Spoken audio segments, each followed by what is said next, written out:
রাধে রাধে। জয় ভগবান কৃষ্ণ। পঞ্জিকা অনুসারে বাংলা বছরের শেষ এবং চৈত্র মাসের অন্যতম তিথি বরুথিনী একাদশী আসতে চলেছে। বরুথিনী একাদশী সাধারণত বৈশাখ মাসে পড়লেও এবারে তা চৈত্র মাসে পড়েছে। ভগবান কৃষ্ণ বলেছেন, বৈশাখ মাসে কৃষ্ণপক্ষের বরুথিনী একাদশী পালন করলে মানুষ ইহলোকে সুখ ও সৌভাগ্য এবং পরলোকে মোক্ষ ও মুক্তি লাভ করে। এই ব্রত 100,000 বছরের তপস্যার সমান ফল প্রদান করে এবং সমস্ত পাপ নাশ করে। এই একাদশী পালন করলে মানুষ অশুভ শক্তির আক্রমণ থেকে সুরক্ষিত থাকে। সনাতন হিন্দু ধর্মে বরুথিনী একাদশী অত্যন্ত পবিত্র ও ফলপ্রদ। বরুথিনী শব্দের অর্থ হলো যে রক্ষা করে বা আশ্রয় দেয়। এই একাদশী ভক্তদের দুঃখ, পাপ ও দুর্ভাগ্য থেকে রক্ষা করে এবং জীবনে সৌভাগ্য ও শান্তি এনে দেয়। ভগবান বিষ্ণু কৃপা লাভের জন্য এই ব্রত করা অত্যন্ত গুরুত্বপূর্ণ। যিনি নিষ্ঠার সঙ্গে বরুথিনী একাদশী পালন করেন তার সমস্ত পাপ বিনষ্ট হয় এবং ভবিষ্যতে তিনি সুখ ও সমৃদ্ধিতে জীবন লাভ করেন। নমস্কার বন্ধুরা, আজকে নতুন পর্বে আপনাদের সকলকে জানাই আন্তরিক শুভেচ্ছা ও স্বাগত। আজ আমরা জানবো বরুথিনী একাদশীর সঠিক দিন, শুভ মুহূর্ত, সনাতন হিন্দু ধর্ম মতে এর ধর্মীয় গুরুত্ব, এই একাদশী পালনের সহজ বিধি, পালনের সঠিক সময় এবং মাহাত্ম্য ও ব্রত কথা। শ্রী চৈতন্য মহাপ্রভু বরুথিনী একাদশী সহ সমস্ত একাদশী ব্রত পালনের উপর বিশেষ জোর দিয়েছেন, কারণ তার মতে একাদশী ব্রত হলো বিষ্ণু ভক্তির বৃদ্ধির সর্বোত্তম উপায়। তিনি একাদশীর দিনে অন্ন বা শস্য গ্রহণ কঠোরভাবে নিষেধ করেছেন। এমনকি একাদশী পালন না করাকে মাতা পিতা ও ভাইয়ের হত্যার পাপের সমান বলে উল্লেখ করেছেন। পরমহংস যোগানন্দজি বলেছেন, ভগবানের প্রেম এমনই সর্বাঙ্গীন যে যত ভুল আমরা করি না কেন তিনি আমাদের ক্ষমা করে দেন। আমরা যদি ভগবানকে অন্তর থেকে ভালোবাসি তাহলে তিনি আমাদের সব অন্যায় করা কর্মকে ক্ষমা করে দেন। প্রেমানন্দজি মহারাজ বলেছেন, একাদশী ব্রত পালন করার সঙ্গে সঙ্গে নিরন্তর ভগবানের নাম জপ করা উচিত। সনাতন হিন্দু ধর্ম অনুসারে বরুথিনী এমন একটি ব্রত যা পালন করলে ভক্তকে বিপদ থেকে রক্ষা করে, জীবনে বাধা বিপত্তি দূর হয় এবং পাপ থেকে মুক্তি লাভ হয়, দেহ ও মনের শান্তি আসে এবং পরজন্মে উত্তম গতি লাভ হয়। বন্ধুরা, এবছর বরুথিনী একাদশীর তারিখ নিয়ে অনেকের মনে কিছু সংশয় তৈরি হয়েছে। কেউ বলছেন 13ই এপ্রিল একাদশী পালন করা উচিত, আবার কেউ বলছেন 14ই এপ্রিল ব্রত রাখা ভালো। এই পরিস্থিতিতে স্বাভাবিকভাবে প্রশ্ন আসে, বরুথিনী একাদশী কোন দিনে পালন করলে সম্পূর্ণ ফল পাওয়া যাবে? কোন দিনে উপোস করলে জীবনে ভগবান বিষ্ণুর আর মা লক্ষ্মীর আশীর্বাদ পাওয়া যাবে? যখন দিন তারিখ নিয়ে এই ধরনের বিভ্রান্তি হয় তখন আমরা শাস্ত্রের বদলে নিজেদের মন মতো সুবিধা বা অন্যের কথা বিশ্বাস করতে শুরু করি। কিন্তু সনাতন হিন্দু ধর্মে যে কোনো তিথির সিদ্ধান্ত শাস্ত্র মতেই নেওয়া হয়। শাস্ত্রে বলা হয় যে যেদিন সূর্য উদয়ের সময় একাদশী তিথি থাকে সেই দিনই উপবাসের জন্য সেরা বলে মনে করা হয়। এবছর বরুথিনী একাদশী শুরু হবে 12ই এপ্রিল 2026 রবিবার রাতে। তাই এই দিন সূর্যোদয় একাদশীতে নেই। পরের দিন অর্থাৎ 13ই এপ্রিল 2026 সোমবার যখন সূর্য উদয় হবে তখন একাদশী তিথি পূর্ণ হবে। বন্ধুরা, এবার বরুথিনী একাদশীর সম্পূর্ণ সময়সূচি এবং পালনের সময়টা বলছি। পঞ্জিকা অনুসারে 12ই এপ্রিল 2026 রবিবার রাত 1:18 একাদশী তিথি শুরু হচ্ছে এবং 13ই এপ্রিল সোমবার রাত 1:09 একাদশী তিথি ছেড়ে যাচ্ছে। এই দিন ইস্কন, স্মার্ত গোস্বামী ও নিম্বাক মতে বরুথিনী একাদশী পালিত হবে। এই দিন সূর্য উদয় হবে সকাল 5:23 আর সূর্য অস্ত হবে সন্ধ্যা 5:52। ইস্কন মতে বরুথিনী একাদশী পালনের সময় হবে 14ই এপ্রিল 2026 বাংলার 30শে চৈত্র 1432 বঙ্গাব্দ মঙ্গলবার সকাল 6:57 থেকে সকাল 9:30 মধ্যে একাদশীর পালন করে নিতে হবে। স্মার্ত গোস্বামী ও নিম্বাক মতে বরুথিনী একাদশীর পালনের সময় হবে 14ই এপ্রিল 2026 বাংলার 30শে চৈত্র 1432 বঙ্গাব্দ মঙ্গলবার সূর্যোদয় থেকে সকাল 9:57 মধ্যে একাদশী পালন করে নিতে হবে। 13ই এপ্রিল 2026 রাহুকাল থাকবে সকাল 6:13 থেকে সকাল 8:48 পর্যন্ত এবং 14ই এপ্রিল দুপুর 3:09 থেকে বিকাল 4:45 পর্যন্ত রাহুকাল থাকবে। মনে রাখবেন, রাহুকালের সময় কোনো শুভ কাজ বা কোনো নতুন কাজ করা উচিত নয়। তবে পুজো বা অন্য কোনো কাজ যদি এই সময়ের আগে শুরু করে থাকেন তবে অবশ্যই সেটা করতে পারেন। 13ই এপ্রিল সকালের পুজো শুভ মুহূর্ত হলো সকাল 5:38 থেকে সকাল 7:12 পর্যন্ত এবং সন্ধ্যায় পুজো শুভ মুহূর্ত হলো বিকাল 4:45 থেকে সন্ধ্যা 7:44 পর্যন্ত।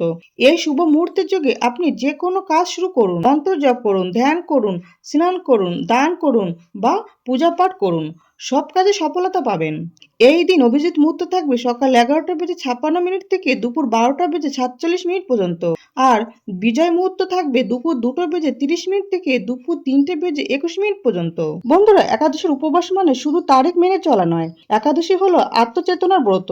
এই দিনটি ভগবান বিষ্ণুকে উৎসর্গ করা হয়েছে, যিনি আমাদের পালনকারী দেবতা এবং যিনি সমগ্র জগৎকে ভারসাম্যে রাখেন। যখন কোনো ব্যক্তি একদিনের জন্য হলেও তার চিন্তা ভাবনা আচরণ এবং আহার শুদ্ধ করে, তখন তার মধ্যে স্বয়ং ভগবানের করুণা প্রবাহিত হতে শুরু করে। শাস্ত্রে বলা হয়েছে যে একাদশীর দিন আহারের মধ্যেও সূক্ষ্মভাবে তামসিক প্রবৃত্তি সবসময় জাগ্রত থাকে, বিশেষ করে চাল বা ভাতে। তাই একাদশীর দিন ব্রত রাখুন বা না রাখুন, ভাত, রুটি, মুড়ি, চিড়ে ইত্যাদি খাওয়া অবশ্যই ত্যাগ করা উচিত। যিনি সম্পূর্ণ উপবাস করতে সক্ষম তার জন্য দশমীতে একবার আহার, একাদশীতে নিরাহার ও দ্বাদশীতে একবার আহারের কথা বলা হয়েছে। যারা সেটা পারবেন না তারা শুধুমাত্র একাদশীতে অনাহার করে ব্রত পালন করবেন। যদি কেউ তাতেও অসমর্থ হন, তিনি একাদশীতে পঞ্চরবি শস্য বর্জন করে ফলমূল বা একাদশীর প্রসাদ গ্রহণ করে ব্রত পালন করতে পারেন। বড়দিনে একাদশীর দিনে ভোরবেলায় উঠে প্রাতঃ কর্ম শেষ করে নিন। এরপর স্নান করে প্রথমে সূর্যদেবকে জল নিবেদন করুন এবং একাদশীর ব্রতের সংকল্প নিন। ঘরে ভগবান বিষ্ণু, মা লক্ষ্মী, ভগবান শিব এবং মা পার্বতীর পূজা করুন। এই দিন মহাদেব শিবকে অবশ্যই বেলপাতা অর্পণ করুন, এতে আপনার উপর ভগবানের কৃপা থাকবে। উপবাসের পরের দিন সকালে একাদশী পালনের যে নির্দিষ্ট সময় দেওয়া থাকে, সেই সময়ের মধ্যে পঞ্চরবি শস্য ভগবানকে নিবেদন করে তারপর প্রসাদ গ্রহণ করে পালন করা একান্ত দরকার। তবে পালনের আগে অবশ্যই কোনো গরিব মানুষ বা কোনো ব্রাহ্মণকে সাধ্যমতো কিছু দান করুন, নতুবা একাদশীর কোনো ফল লাভ হবে না। তিনি একাদশীতে নির্দিষ্ট কিছু সবজি ও ফলমূল গ্রহণ করতে পারেন, যেমন আলু, পেঁপে, টমেটো ইত্যাদি সবজি। ঘি অথবা বাদাম তেল দিয়ে রান্না করে ভগবানকে উৎসর্গ করে আহার করতে পারেন। হলুদ, মরিচ ও সন্দক লবণ ব্যবহার করা যায়।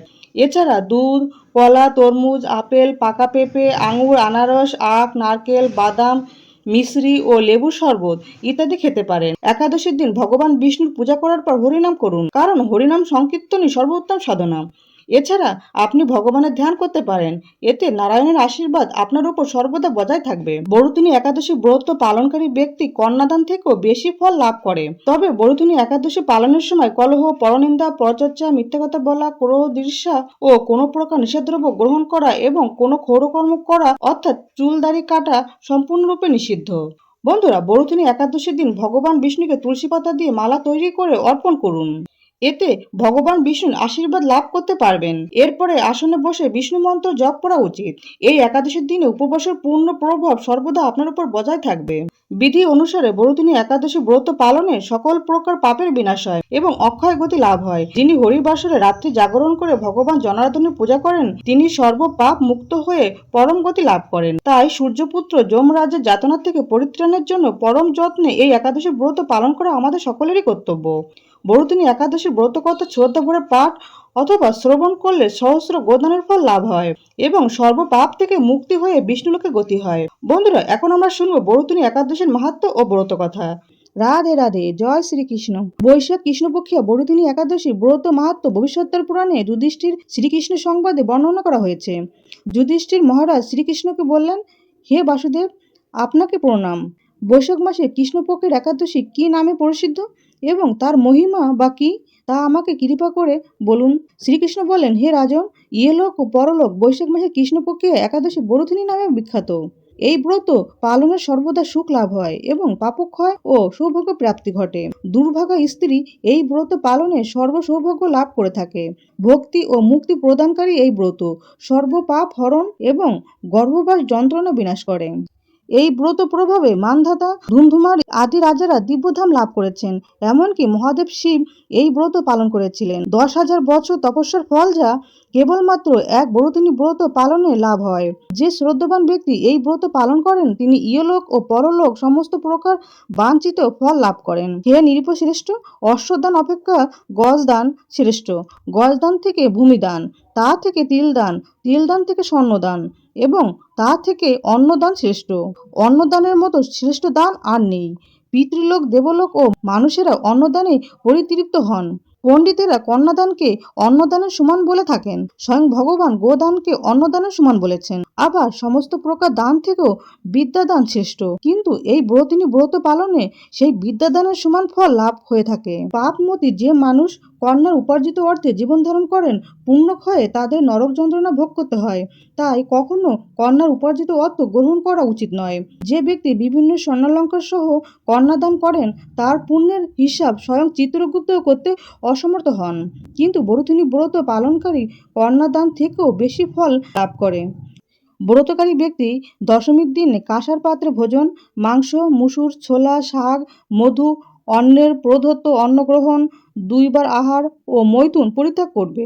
নেশাজাতীয় দ্রব্য, দিবানিদ্রা, পরনিন্দা, পরচর্চা, প্রতারণা, চুরি, হিংসা, মৈথুন, ক্রোধ ও মিথ্যা বাক্য একাদশীর দিনে বর্জনীয়। কাঁসার পাত্রে ভোজন, মাংস, মুসুর, মধু, তেল, মিথ্যা ভাষণ, 2 বার আহার ও মৈথুন এসব দ্বাদশীর দিনে পরিত্যাজ্য।